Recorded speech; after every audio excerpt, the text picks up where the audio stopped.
दोस्तों नमस्कार। सोने की सिक्कों की बरसात।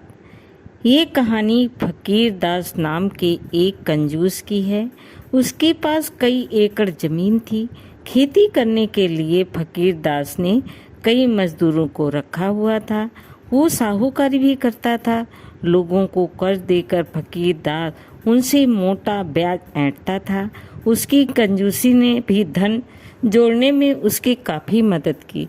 इस तरह वो गांव का सबसे धनी व्यक्ति बन गया। फकीर दास के लिए सिक्कों की खनखनाहट दुनिया की सबसे मधुर आवाज़ थी। रात में वो अपनी बिस्तर पर काले रंग का एक संदूक लेकर बैठता, जिसमें वो अपनी दिन भर की कमाई रखता था। सोने से पहले सारे धन की गिनती करे बिना तो उसे नींद ही नहीं आती थी। फकीर दास के यहाँ एक मजदूर काम करता था। उसका नाम था सुखिया।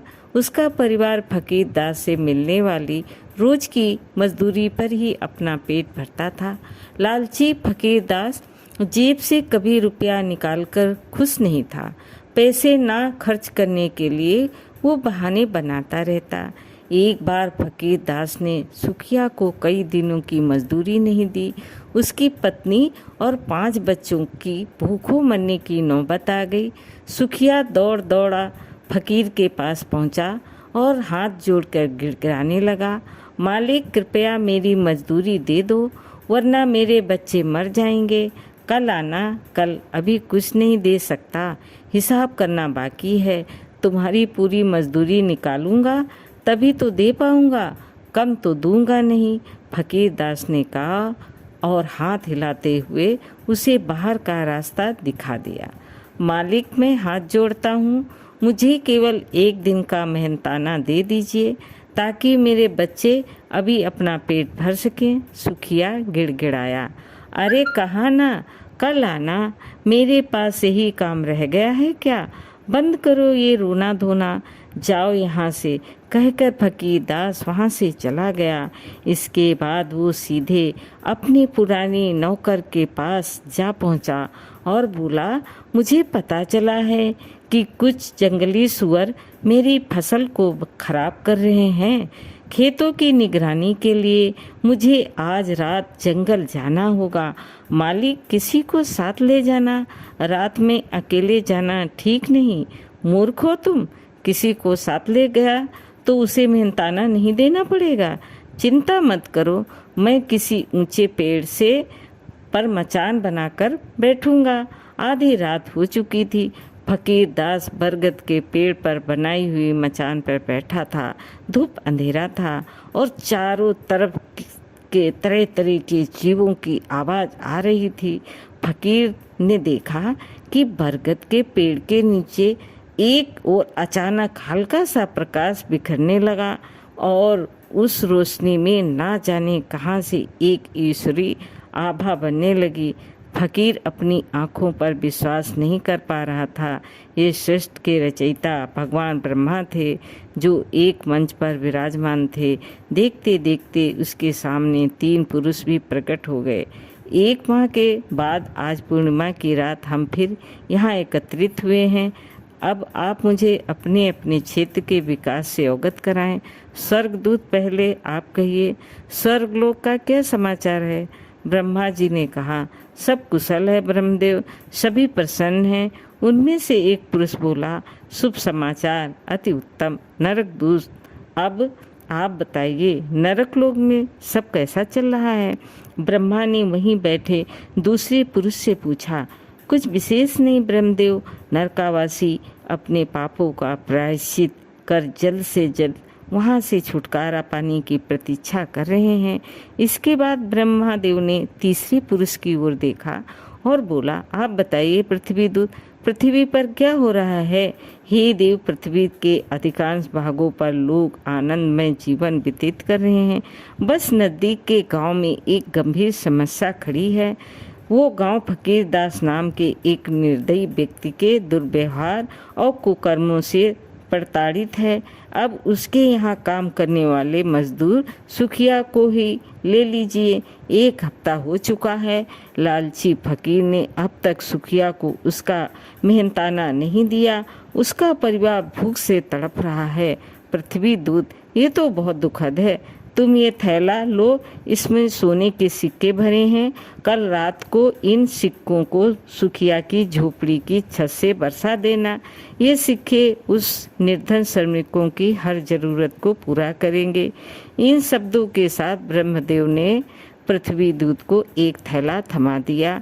कुछ ही पलों में सब अंतर्ध्यान हो गए और वहीं अंधेरा छा गया। फकीर दास घर की ओर दौड़ा पड़ा। सुबह सुबह उसने सुखिया को बुलौआ भेजा। सुखिया, मुझे क्षमा करो, कल मैंने तुम्हारी एक नहीं सुनी। ये लो अपना 7 दिन का पारिश्रमिक। अच्छा, तुमसे एक आग्रह करना था। आग्रह नहीं, आप आदेश कीजिए मालिक, सुखिया ने कहा। फकीर दास के आचरण में अचानक आए इस बदलाव से वो हैरान था। सालों बीत गए इस आलीशान घर में रहते। इस ऐसो आराम से अब मन भर चुका है। मैंने तय किया है कि अब मैं साधारण जीवन बिताऊंगा। पूजा पाठ को अपनी जीवन शैली का हिस्सा बनाऊंगा। एक काम करो, तुम मेरे घर में रह लो और मैं तुम्हारी झोपड़ी को अपना घर बना लेता हूँ। लेकिन मालिक, एक गरीब की झोपड़ी में आप कैसे रह पाएंगे? मेरी चिंता मत करो भाई, प्रभु नाम भजूंगा और रह लूँगा। मुँह खड़ा सुखिया मालिक से कुछ न कह सका।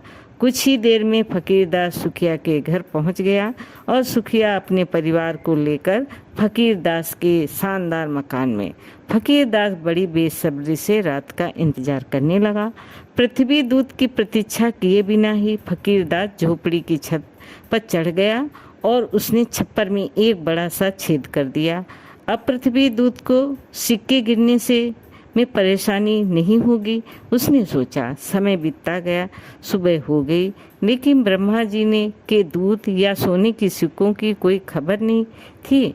पृथ्वी दूत व्यस्त होंगे। सभी धरतीवासियों का दायित्व सिर्फ उन पर जो है, हो सकता है सुखिया के लिए वो समय ना निकाल पाए हों, फकीर ने सोचा। फकीरदास हर रात पृथ्वी दूत का इंतजार करने लगा। उसे उम्मीद थी कि झोपड़ी में एक ना एक दिन सोने की सिक्कों की बरसात जरूर होगी और वो सबसे धनवान बनेगा। ऐसा करते करते अगली पूर्णिमा आ गई।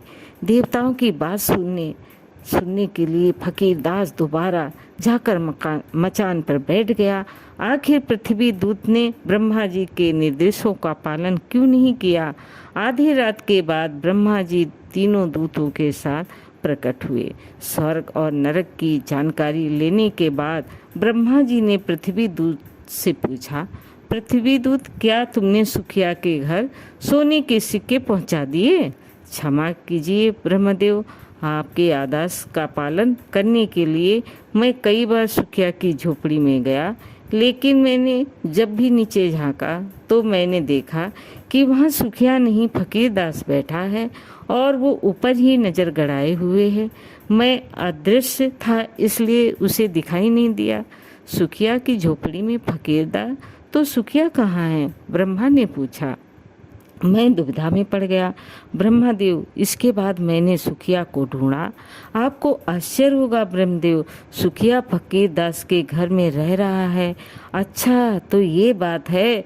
फकीरदास को हमारी योजना की जानकारी मिल गई, तभी उसने सोने की सिक्कों के लालच में सुखिया को अपने घर में भेज दिया और स्वयं दीनहीन झोपड़ी में डेरा जमाए हुए है। फकीरदास स्वयं को बहुत चतुर समझता है, लेकिन तुम्हारी समझदारी की प्रशंसा करनी होगी। पृथ्वी दूत, ये बताओ सुखिया का क्या हाल है? हे ब्रह्मदेव, सुखिया आरामदायक जीवन व्यतीत कर रहा है। फकीरदास के पूरे मकान में अकेले न रहकर वो अपने परिवार के साथ केवल एक ही कक्ष में रह रहा है। शेष बचे कमरों में सुखिया ने कुछ बेघर परिवारों को आश्रय दे दिया है। फकीर के इस भव्य महल में एक विशाल बगीचा है जो अब तक खाली पड़ा था। सुखिया ने उसमें सब्जियां उगाई जिन्हें बेचकर वो अपने परिवार का भरण पोषण करता है। अद्वितीय, सुखिया ने सिद्ध कर दिया कि वो कितना महान व्यक्ति है, वो मिल बांटकर खाना जानता है। दूसरी ओर वो लालची और क्रूर फकीरदास जो अपने स्वार्थ के लिए किसी भी हद तक जा सकता है, उसके जैसे मनुष्य की रचना कर मुझे लज्जा आती है। ब्रह्मदेव ने कहा। इतना सुनने की देरी थी कि मचान पर बैठा फकीरदास आत्मग्लानि और पश्चाताप से भर गया। वो तुरंत मचान से उतरा और ब्रह्मा जी के चरणों में गिरकर बोला, हे ब्रह्मदेव, मैं ही हूँ वो नीच मनुष्य फकीर। क्षमा करो ब्रह्मदेव, क्षमा करो, मैंने बहुत पाप किए हैं। सुखिया के परोपकार ने मेरी आंखें खोल दी। मैं अपने पापों का प्रायश्चित किस तरह करूं? अपराध का बोध होना प्रायश्चित की ओर पहला कदम है। निर्णय तुम्हें लेना है। इतना ही कहकर ब्रह्मा जी तीनों दूतों के साथ अंतर ध्यान हो गए। फकीरदास झोपड़ी में लौट आया और गहरी सोच में डूब गया। अगले दिन उसने अपना सारा धन निर्धनों में बांट दिया और सदा के लिए गांव छोड़कर पुरुषोत्तम क्षेत्र पुरी का पुराना नाम के लिए निकल पड़ा। फकीरदास ने अपना शेष जीवन भगवान जगन्नाथ के चरणों में बिताया। दोस्तों, कहानी अच्छी लगे तो लाइक करें, सब्सक्राइब करें। धन्यवाद।